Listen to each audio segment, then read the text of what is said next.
Today's day 29, under your control. So today I'm in Atlanta, um, Georgia. So I've been traveling this week, so my videos aren't as good. Sorry. That is if anybody ever watches these things, but who cares? Uh, so I was thinking. I was in the Detroit airport, and then I was at the Atlanta airport, and as I've been traveling through the airports, I've noticed a lot of conversation about the political election that happened this week. And both Atlanta and Detroit were, big cities and swing states. So as I get into Ubers and go to my appointments and stuff, I've heard lots of commentary from people regarding the political elections. And in some cases, some people are really at anguish, like crying and in tears and upset. And they have a lot emotionally invested in the outcome of the election. And I don't blame people because there is a lot of hype about it. So, I mean, I don't blame them for feeling the way they do. But I thought as I was watching this couple talking about the election that was sitting across from me at the airport, and they were just really distraught. I thought um, that's what prompted me to think about dealing with things that are under my control. There's so much going on in my life, so much good and bad and stress.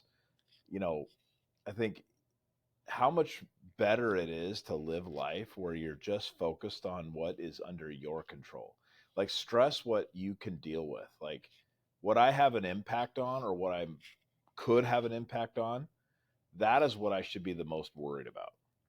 So if I'm spending my time and energy and stress and all the anxiety worried about things outside of my control, I feel like that's just completely unnecessary worrying. You have no control over things like political elections, or at least on the national scale. You might actually have an influence on a local election. Like if you wanted to help somebody get elected to school board, you could probably have a pretty significant impact because you can go literally knock doors and probably get somebody to help you or to vote a certain way. And in small community elections, oftentimes there's only a couple hundred people that actually vote. So, I mean, you could have an impact, but in a national election, you don't have any impact. There's nothing you can really do, unless, of course, you're mega wealthy, which I'm not, so I don't have to worry about that. So, you know, if I was thinking about this, if I spend all my time constantly ruminating and thinking about other people's thoughts and feelings, about other people, future events, distant worries, then I lose the chance to spend the energy on what actually matters in my life right now. Or I don't focus on where I can actually have an impact in other people's lives. Like I might be able to help somebody if I were to stop spending my time worrying about some other distant thing that I have no control over. I think there's power in dealing with what is in your own circle. So, this idea aligns with a lot of philosophy out there. Uh, I've read many writers that talk about this circle of control concept. If your mindset is focused on what is in your immediate control and what you can directly influence, then you just end up being more effective as a person. Just think about it. When you get worried about things that are outside of your control, you spend all this time and anguish and angst worried about that. Rather, if you spend time working on fixing the thing that's in front of you that you actually have control over, that's time well spent. There's scientific studies about stress reduction. I've read a lot of them because they're actually kind of fascinating.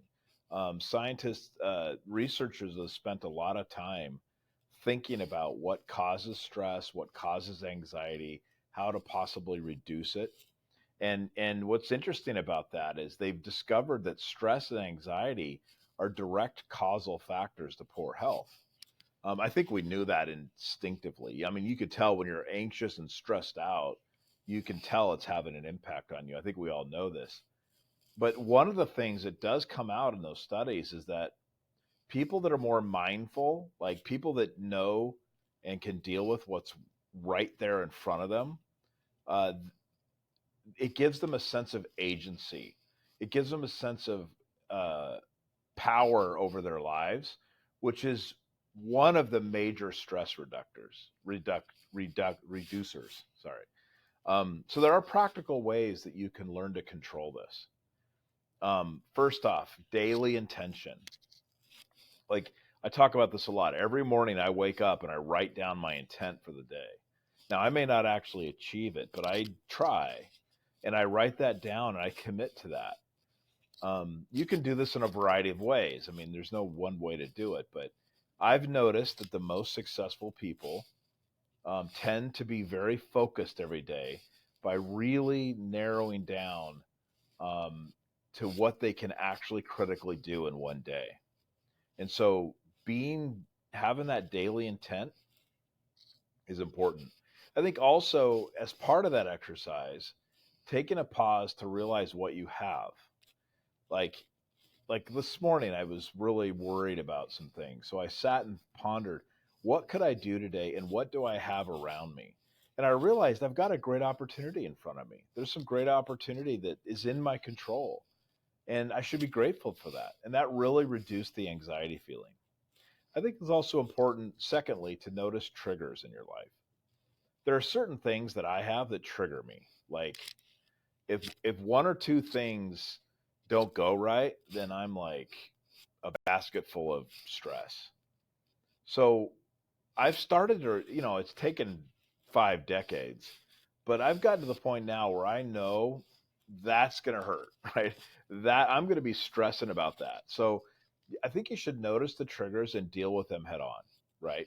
If you know that something's going to cause you to go off the rails, then you should probably deal with that, right? So maybe don't turn on and watch the news all the time, right? Maybe that's just a bad idea. Um, I think you can also take action. So if you've got accumulated amount of stress in your life and it's causing you pain, oftentimes a little bit of action to resolve just one of those things can dramatically reduce the stress. I've talked about this before. I have this thing called the theory of three. Once I get to four things in my mind, I'm overwhelmed. I can seem to handle three critical things at any one time. I can't handle four. So the second I get to four, I'm feeling stressed out. I can focus on just reducing that one. And by doing it, I get back down to three and I feel better. So those are some of the practical things I think you can actually do to focus on what's more in your control. So creating a life that's focused and intentional, I think, is the key here. So as you approach making commitments that change your life, be very intentional about it. Like wake up every day and make sure that you focus on that commitment and hone in your mind on it. And you may not succeed every day, but if every morning you focus that intention, that creates a pathway that becomes meaningful, and it allows you as a person to focus your mind on what's actually under your control. And I think that is probably one of the secrets to stress reduction.